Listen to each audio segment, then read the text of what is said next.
આજે આપણે જે વાત કરવાના છીએ ને એ કોઈ સામાન્ય સિદ્ધિની વાત નથી. આ તો હજારો બાળકોના સંકલ્પ, એમના સમર્પણ અને અશક્યને શક્ય કરી બતાવવાની એક અદ્ભુત ગાથા છે. આ કહાની છે મિશન રાજીપોની. 1 મિનિટ માટે આ સવાલ પર વિચાર કરો. શું ખરેખર એવું બની શકે કે 4 વર્ષનું એક નાનકડું બાળક 315 પ્રાચીન સંસ્કૃત શ્લોકો મોઢે યાદ રાખી લે? આ એક જ સવાલ છે ને, એ આખા મિશનની વિશાળતા અને એના પડકારનો અંદાજ આપવા માટે પૂરતો છે. અને જુઓ, જ્યારે આ મિશનની જાહેરાત થઈ ત્યારે મોટાભાગના લોકોનું કંઈક આવું જ માનવું હતું. બધા કહેતા, અરે આજના છોકરાઓને તો પોતાના ફોન નંબર યાદ નથી રહેતા, આ તો અશક્ય છે. બસ આ જ શંકા અને અવિશ્વાસની વચ્ચે આ મિશન શરૂ થયું.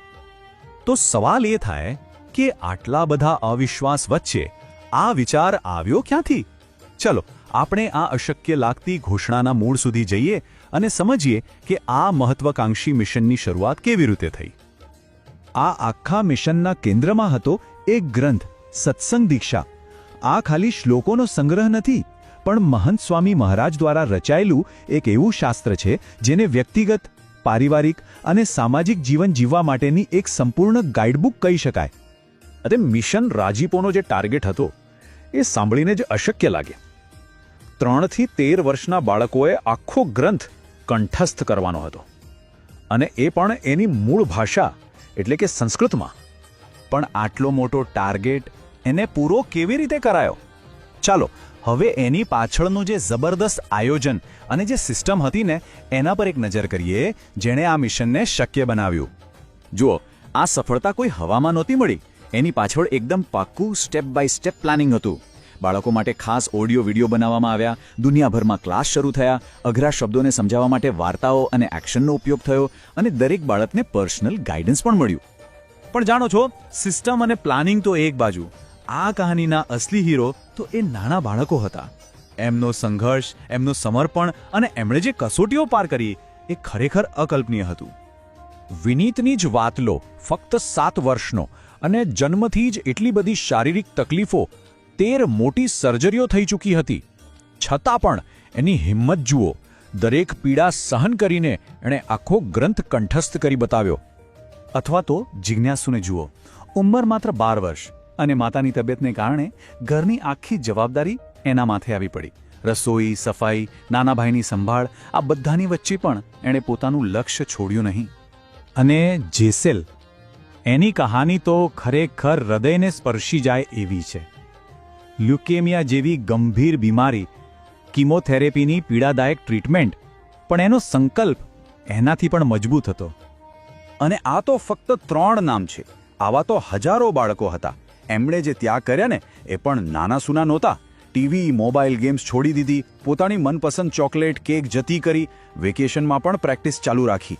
એમણે આ મિશનને પોતાની પહેલી પ્રાથમિકતા બનાવી દીધી હતી. પણ આ બધું ખાલી શ્લોક મોઢે કરવા માટે નહોતું. એની પાછળનો હેતુ કંઈક મોટો હતો. આ શ્લોકોએ બાળકોના જીવન પર જે અસર કરી એ ખરેખર જોવા જેવી છે. ચાલો જોઈએ કે આ જ્ઞાન એમના જીવનમાં કેવી રીતે ઉતર્યું. પણ એક સવાલ ચોક્કસ થાય, શું આ બધું ખાલી ગોખણપટ્ટી હતી કે પછી આ શબ્દોએ એમના જીવનને સાચે જ બદલી નાખ્યું? જવાબ માટે દેવાંશની આ વાત સાંભળો. માનવામાં નહીં આવે, પણ 8 વર્ષના આ બાળકે ગ્રંથના એક શ્લોકનો ઉપયોગ કરીને પોતાના પિતાના એક સહકર્મીનો જીવ બચાવ્યો, એમને આત્મહત્યા કરતા રોક્યા. આ બતાવે છે કે આ જ્ઞાન ખાલી મગજમાં નહીં, જીવનમાં ઉતર્યું હતું. અથવા તો 8 વર્ષના મનનનો આ નાનકડો પ્રસંગ કેટલો સિમ્પલ છે, પણ કેટલી મોટી વાત શીખવે છે. જ્યારે એની મમ્મીએ ભૂલથી આવેલી એક વસ્તુ રાખી લેવા કહ્યું, ત્યારે એણે તરત જ ગ્રંથનો શ્લોક યાદ કરાવ્યો. પૂછ્યા વગર લેવું એ પણ એક પ્રકારની ચોરી છે. સિદ્ધાંતો હવે રોજિંદા જીવનનો ભાગ બની રહ્યા હતા. અને સ્વરૂપની કહાની તો એ બતાવે છે કે આ જ્ઞાનની અસર કોઈ સીમામાં બંધાયેલી નહોતી. એક અંતર્મુખી અને ગુસ્સાવાળો છોકરો આત્મવિશ્વાસુ અને મદદગાર પુત્ર બની ગયો.